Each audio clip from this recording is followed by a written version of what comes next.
Bangsawan Momika menjadi fokus perbincangan media internasional setelah ia membakar Al-Quran dalam sebuah unjuk rasa Swedia. Rekan senegaranya mengungkapkan latar belakang politik pencari suaka asal Irak itu. Kini motivasinya dipertanyakan. Tindakannya tidak memicu perselisihan serius antara Irak dan Swedia pada pekan ini, tapi juga protes dari dunia Arab dan Islam. Kini yang menjadi pertanyaannya adalah motivasinya membakar Al-Quran. Momika berencana menggelar unjuk rasa kedua pada pekan ini dan mengatakan akan kembali membakar Al-Quran. Rencana ini diumumkan kurang dari 1 bulan setelah pria 37 tahun itu membakar Al-Quran pada bulan Juni lalu di hari Idul Adha. Momika yang berada di Swedia sejak 2018 menulis biografinya di Facebook sebagai pemikir dan penulis ateis bebas. Pekan ini ia tidak berhasil membakar Al-Quran. Dalam unjuk rasa tunggal di depan Kedutaan Besar Irak di Swedia, Kamis 20 Juli 2023 lalu ia menendang Al-Quran dan menginjak bendera Irak dan membersihkan kakinya dengan foto ulama Iran Muqtada al-Sadr dan pemimpin tertinggi Iran Ali Khamenei. Aksi tersebut membuat Irak geram bahkan saat sebelum unjuk rasa benar-benar dilaksanakan. Pengikut al-Sadr menerobos masuk ke kantor kedutaan Swedia dan menyalakan api di halaman. Perdana Menteri Irak memerintahkan pengusiran duta besar Swedia dan menarik utusan diplomasi Irak dari Swedia serta menangguhkan izin operasi perusahaan telekomunikasi Swedia Ericsson. Direktur European Center for Counter-Terrorism and Intelligence Studies yang bermarkas di Bonn, Jassim Mohammad menjelaskan mengapa responnya sangat keras. Ia mengatakan saat ini sangat panas di Irak. Negara itu juga sedang dikuasai sayap religius yang menyambut bulan tersuci kedua di Islam. Artinya suasana hati jalanan-jalanan di Irak mengarah pada ekstremis religius, kata pria asal Irak itu seperti dikutip dari Die Welle. Senin 24 Juli 2023. Ini juga dapat menjadi kesempatan bagi kelompok ulama al-Sadr untuk tampil di panggung politik dan memposisikan diri sebagai oposisi pemerintah Irak, tambahnya.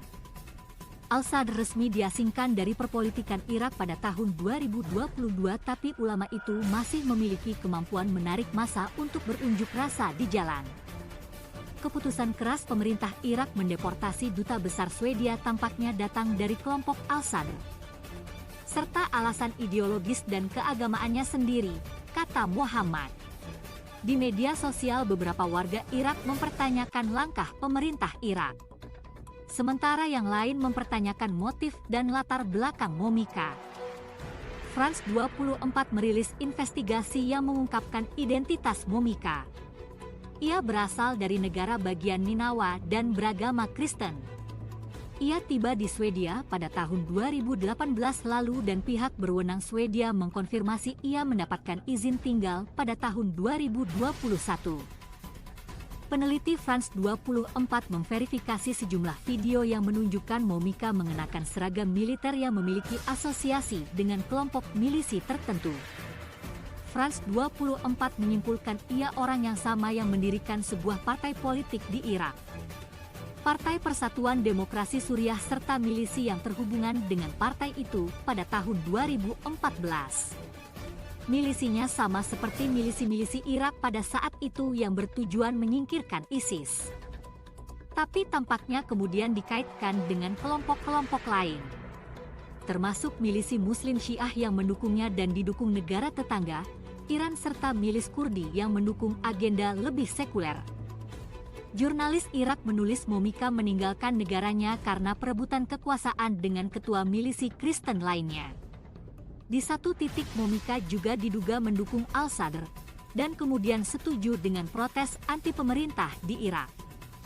Seorang anggota dewan sebuah kota mengaku di The New Arab, Momika telah melakukan penipuan di kampung halamannya. Dalam wawancara dengan Monika pada bulan Juni lalu, Surat Kabar Expressen melaporkan Momika juga pernah berurusan dengan hukum Swedia setelah mengancam rekan satu flatnya dengan pisau. Hal ini mengarah kecurigaan France 24 terhadap motif unjuk rasa Momika. Laporan lain dalam bahasa Arab juga mengungkapkan kecurigaan serupa. Momika aktif di banyak situs media sosial, terutama TikTok dan Facebook, namun semua akunnya dibuat setelah ia mendapatkan status pengungsi dari Swedia. Momika mengunggah lusinan video di internet, kerap kali dengan tagar yang populer di negara mayoritas muslim dengan bahasa Arab. Tampaknya ia ingin mencoba mendapatkan publisitas sebanyak mungkin dengan membakar Al-Quran, kata France 24 dalam laporannya. Izin tinggal Momika akan berakhir pada April 2024 dan pengajuannya untuk izin tinggal permanen telah ditolak. Izin tinggal permanen merupakan langkah penting untuk mendapatkan kewarganegaraan. Momika mengaku anggota partai ekstrim kanan Swedia, Demokrat Swedia. Sebelumnya pada surat kabar Aftonbladet, ia mengatakan telah bergabung dengan partai itu pada tahun 2022 dan akan maju untuk jabatan pemerintah. Departemen Hubungan Masyarakat Demokrat Swedia mengatakan tidak dapat mengkonfirmasi atau membantah keanggotaan Momika atas alasan privasi dan kerahasiaan, kata partai itu.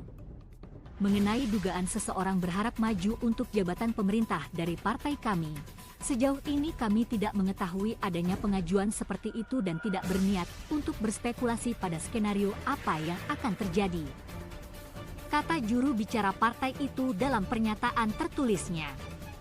Sementara Momika belum merespon permintaan wawancara.